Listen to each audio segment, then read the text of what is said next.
Bonjour et bienvenue sur Africa 24 dans cette nouvelle édition du 12-15. Au sommaire de l'actualité au Sénégal, le parti au pouvoir se dirige vers une très large victoire aux élections législatives anticipées de dimanche, confortant la popularité du PASTEF au pouvoir. Les résultats officiels sont attendus ce mardi.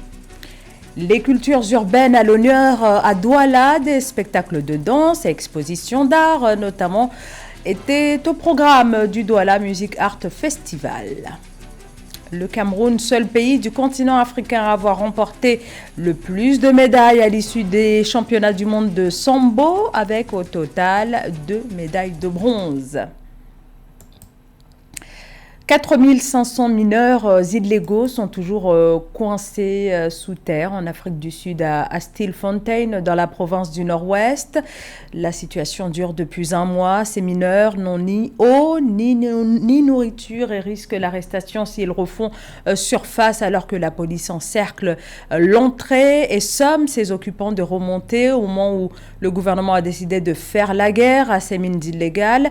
Un tribunal de Pretoria a ordonné samedi dernier la fin du blocus policier. Et ce lundi, le président de la République, Cyril Ramaphosa, s'est exprimé, affichant son inquiétude quant à la situation.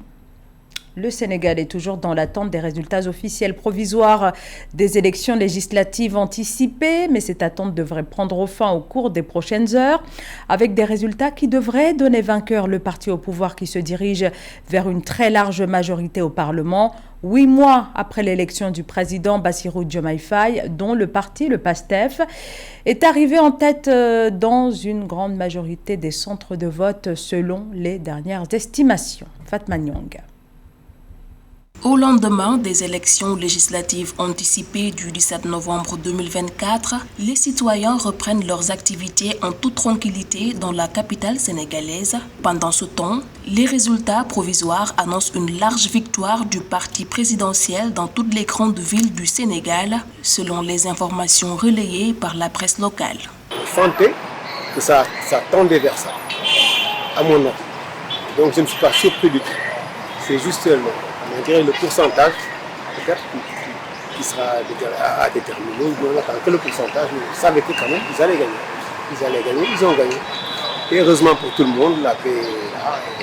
Les résultats démontrent nettement qu'il y a une majorité écrasante de Sénégalais qui regardent du même endroit que ceux qu'ils ont élus en 2024. Pour ces élections, les citoyens ont renouvelé leur confiance au régime en place en leur donnant les moyens nécessaires pour répondre aux attentes des Sénégalais. Le taux de participation nationale est provisoirement estimé à 49,72%, dépassant celui des législatives de 2022 où la participation avait atteint 46,64%. On a assisté à un scrutin paisible, voilà.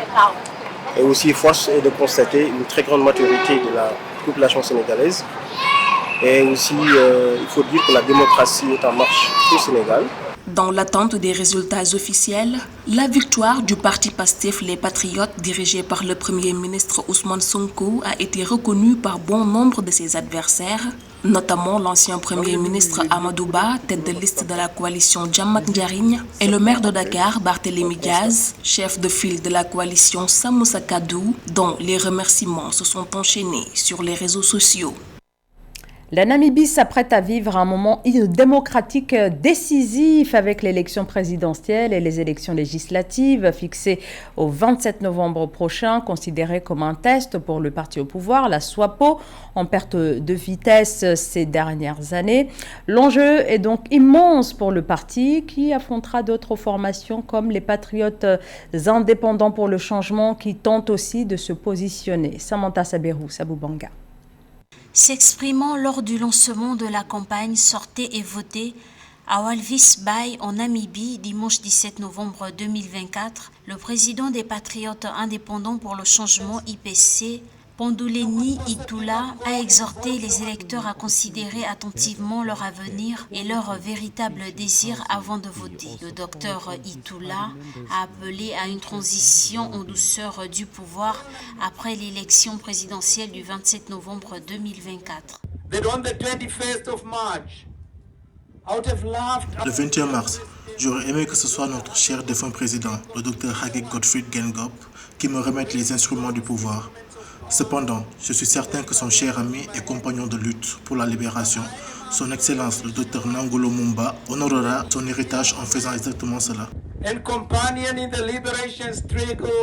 Ponduleni Itula a encouragé tous les Namibiens à participer aux prochaines élections et à voter pour le changement, soulignant la nécessité d'accroître les opportunités d'emploi, d'améliorer les soins de santé, d'offrir une éducation de qualité et de disposer d'un logement adéquat. Trevino Forbes, vice-président de l'IPC, appelle les membres du parti à rester non seulement vigilants à l'approche des élections, mais aussi fidèles à leurs convictions. Si vous prenez au sérieux le bien-être de votre peuple, de votre pays et de vos ressources, vous voterez de manière responsable. Vous voterez pour le docteur Itula et vous voterez pour les patriotes indépendants. Pour le changement, il n'y a pas d'autre solution. Le 27 novembre 2024, près de 1 449 569 électeurs namibiens iront aux urnes afin d'élire un nouveau président et leurs représentants au Parlement. Pour cette élection, la vice-présidente Netumbo Nandi Ndaitwah, candidate du parti au pouvoir la SWAPO, fera face à plusieurs candidats, dont son principal adversaire, Ponduleni Itula, président des Patriotes indépendants pour le changement IPC. L'Ouganda et le Qatar souhaitent donner un nouvel élan à leurs échanges. Le pays d'Afrique de l'Est souhaite rehausser ses niveaux d'exportation destinés au marché du pays du Moyen-Orient. Des mesures ont été annoncées afin d'y parvenir, comme nous l'explique Marie-Raphaël Antolo. D'après l'ambassadeur adjoint ougandais au Qatar, Mohamed Kazila, son ambassade s'apprête à ouvrir un centre d'affaires à Doha, au Qatar, pour faciliter la pénétration des entreprises ougandaises dans le marché qatari, d'ailleurs considéré comme l'un des plus riches marchés du Moyen-Orient.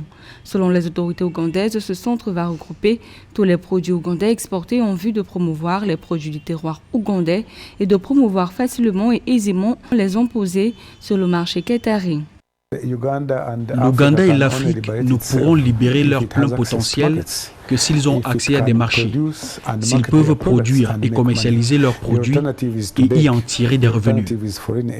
Les données de l'ambassade d'Ouganda à Doha indiquent que l'Ouganda a exporté des marchandises d'une valeur de 9 millions de dollars vers le Qatar en 2023, tandis que le Qatar a exporté des marchandises d'une valeur de 12,5 millions de dollars vers l'Ouganda. D'ailleurs, l'Ouganda exporte principalement des produits agricoles tels que des avocats, des patates douces, du sang, de maïs et des résidus de transformation du blé vers le Qatar. Si un pays n'exporte pas beaucoup, il ne sortira jamais de la pauvreté. Je dis bien qu'ils ne sortiront jamais de la pauvreté. En effet, pour qu'un pays puisse se développer, il doit exporter des produits ayant une valeur ajoutée, notamment manufacturée. Outre le domaine commercial, le Qatar et l'Ouganda ont déjà signé de multiples accords, dont l'accord sur le renforcement de la coopération dans le domaine du travail en avril 2024. Selon des observateurs, cela traduit une bonne entente diplomatique entre les deux pays ainsi qu'une volonté de renforcer leurs liens. Soulignant toutefois qu'aucune date n'est mentionnée pour l'instant quant à l'ouverture du dit centre. Retour à présent sur le Douala Music Art Festival qui s'est tenu la semaine dernière au Cameroun. Beaucoup d'engouement cette année encore autour de ce qui est aujourd'hui le plus grand festival d'Afrique centrale. L'événement est dédié aux musiques et à la culture urbaine. Cette 13e édition a rassemblé de nombreux artistes venant entre autres du Cameroun, de la France ou encore de la Côte d'Ivoire. Notre journaliste Narcisse Oum était sur place et voici son reportage.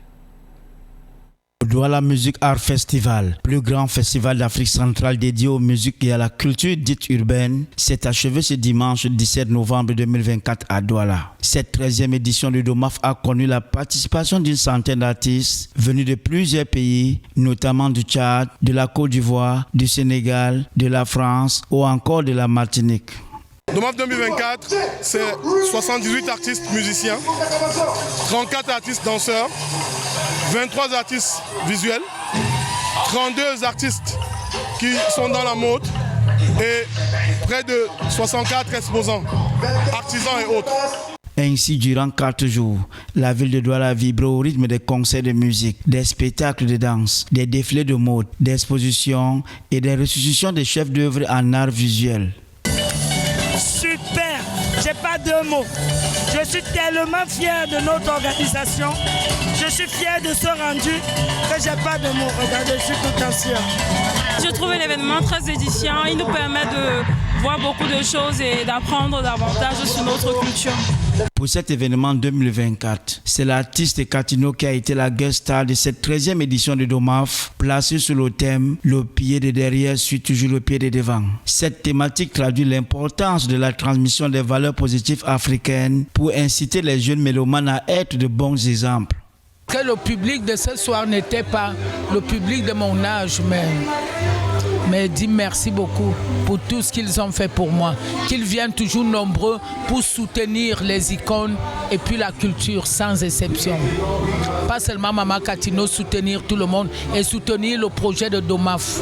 À noter que Douala Music Art Festival est une rencontre par excellence des cultures urbaines de la sous-région d'Afrique centrale. Devenu annuellement une scène reconnue sur le continent africain ou au-delà, le DOMAF reste une vitrine incontournable pour la découverte des jeunes talents. Et on s'intéresse maintenant au sambo, un sport de combat d'origine russe, créé dans les années 1930, une discipline largement influencée par les arts martiaux japonais. Il existe un championnat du monde de sambo et la dernière édition s'est tenue début novembre au Kazakhstan. Le Cameroun était sur la liste des pays ayant pris part à la compétition. Christian Djimadeu. À 2/3 médaille de champion du monde pour le Camerounais Njimolu Seydou. Le sambiste de moins de 98 kg, cette fois champion d'Afrique de sambo, combat s'est contenté d'une médaille de bronze. Il perd 4 places au ranking mondial individuel de sa catégorie pour dorénavant occuper la 5e. Le Cameroun termine le championnat du monde avec 2 médailles de bronze, dont celle de Joseph Bessala Awono dans la catégorie de moins de 79 kg sambo combat. On ne peut pas parler de contre-performance parce qu'on a des jeunes comme Bessala qui commencent aussi à monter au podium. Ça montre les ambitions que le sambo camerounais a, surtout en termes de relais. Il y a une génération qui est en train de partir, une nouvelle génération qui est en train de naître. On est en reconstruction parce que je vais vous dire que il n'y a pas longtemps qu'une direction technique nationale a été mise en place avec tout un nouveau staff de jeunes entraîneurs. Avec ces 2 médailles en bronze, le Cameroun a été le meilleur représentant africain. Le Maroc, l'Égypte et la Guinée ont chacun remporté une médaille de bronze.